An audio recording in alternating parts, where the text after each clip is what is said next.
Microalgae are photosynthetic microscopic organisms that live near the surface of our seas, lakes and ponds. Recently there's been a growing emphasis on culturing them on an industrial scale to manufacture replacements for traditional hydrocarbon sources of biofuels. Producing biofuels from microalgae on a vast scale to meet accelerating demand is very challenging, and the research continues. In parallel, other research is demonstrating that the chemicals derived from microalgae can also be used as a sustainable replacement for environmentally expensive manufacturing of high-value chemicals, including pharmaceuticals, cosmetics, proteins and food supplements. There are many benefits to using microalgae. They can have a higher growth rate and energy yield per hectare than other conventional biomass. They can be grown in a variety of climates, and additionally, through photosynthesis, they can use carbon dioxide from flue gases and nutrients in wastewater to grow, consuming what are essentially waste products. But many challenges remain, the most prominent being that mass production of microalgae has to be cost efficient and yet still meet commercial demands. The Interreg-funded project Enalgae brought together partners from across EU member states to seek ways of overcoming these challenges and to develop best practices for microalgae culture. 6 pilot-scale facilities were developed to experience the full range of physical parameters encountered when sited in areas ranging from rural countryside to industrialised sites across northwest Europe, and to evaluate different technologies and methods for the production of microalgae. The purpose of this short video is to introduce the concepts of best practice, namely recommendations and considerations for microalgae culture at pilot scale across northwest Europe, building on the experiences learned throughout the project by the various partners. We begin with an introduction to the different pilot plants, starting with the project leaders, Swansea University. In Swansea we are using photobioreactor technology. It's really reliable results for sustainable production of algal culture. Because in this particular location we need to deal with temperature fluctuation and lack of sunshine. So we have 2 different types of pilot facilities there. One is a very small scale, about 5 to 10 litres, like a disposable algae reactor system. So these are polythene bags where we can have lots of replicates, grow lots of different species and environmental conditions.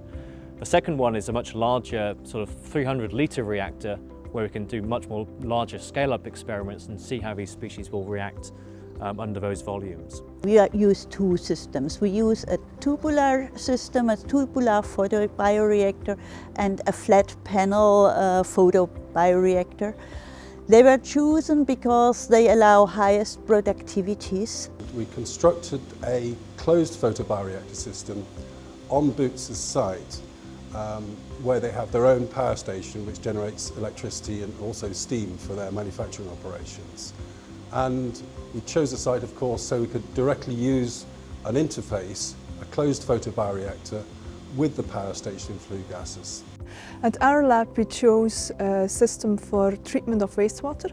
Now, why do we need a new wastewater treatment? Well, in conventional systems, one of the major costs is mechanical aeration. So what actually happens if you have a lot of oxygen blown into the wastewater treatment system? That costs a lot, plus it produces greenhouse gases. We have chosen for an open pond reactor, and the reason is that we were looking for something that is cost efficient, that is easy to operate and robust. That's the 6 pilot plants using different approaches. And as we've just heard, first and foremost they need to be cost effective, easy to operate and robust. But what other best practice aspects need to be considered when culturing microalgae at pilot scale? So we certainly need to measure the light level, the temperature, seasonality, things like the mixing rate, the size of the bubbles, how the bubbles move around these columns is extremely important. Because some species will say they'll stick together, some will stick to the plastic. If you don't get this bubbling and mixing right correct, you can actually ruin an experiment. Well, best management practices, first and foremost is identify ways to reduce the overall energy consumption. Other best practice is to directly interface the photobioreactor with a source of CO2, and in our case it was a power station.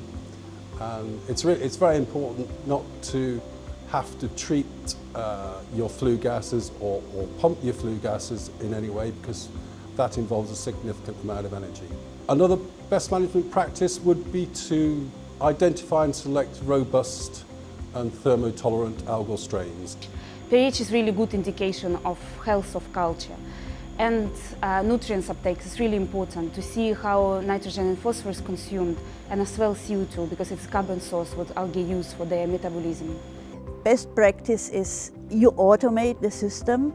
You automate cooling if you work in a greenhouse. If you do outdoors, you probably won't need cooling. Perhaps you need cooling, it depends a bit where you are.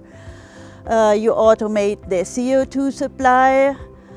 You automate the pump velocity depending on the nutrient transport system. Well, to culture microalgae, from our experience so far, the most important parameter is predators really, and they can destroy your whole algae culture, so you have to take care of them, otherwise you have to start all over again and restart your culture.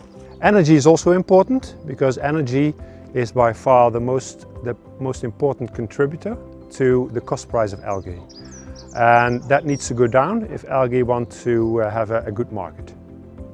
Having successfully grown sufficient biomass, the next step is to harvest it.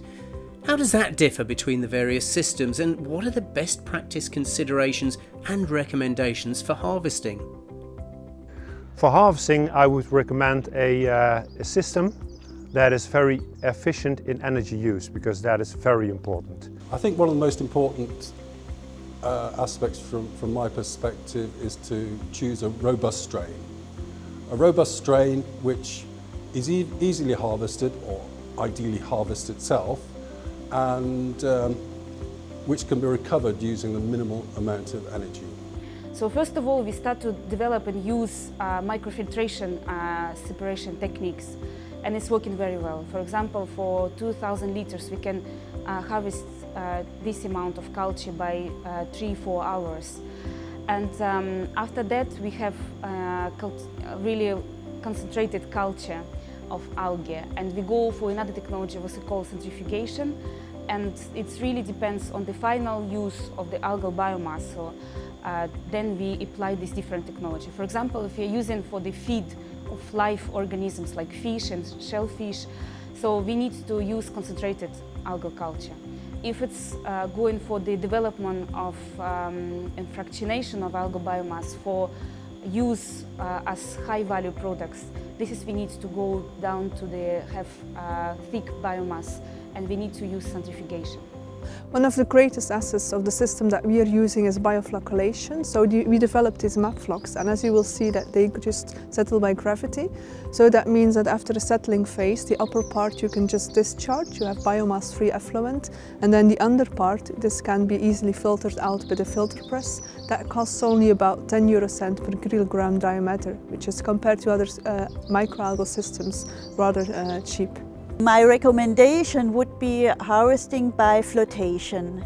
Classically described is harvesting by flotation with an ozonation to kill a few cells and release some protein so that foaming starts.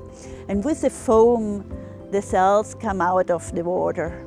The Enalgae project has shown that different culture systems ranging from photobioreactor to open pond can be utilised, depending on local conditions and often influenced by what products are being targeted from the microalgae biomass. It's highlighted the key needs of available space, low energy requirements, robust algal strain and efficient mixing during growth. We've learned that systems need to be constantly monitored for levels of light, temperature, nutrients, pH, predation and biomass concentration. And depending on the system utilised, there's a variety of harvesting methods available, including bioflocculation, centrifugation, filtration and flotation. For more detailed descriptions of recommended best practices for microalgae culture, please refer to the report Best Practices for the Pilot Scale Cultivation of Microalgae on the Enalgae website.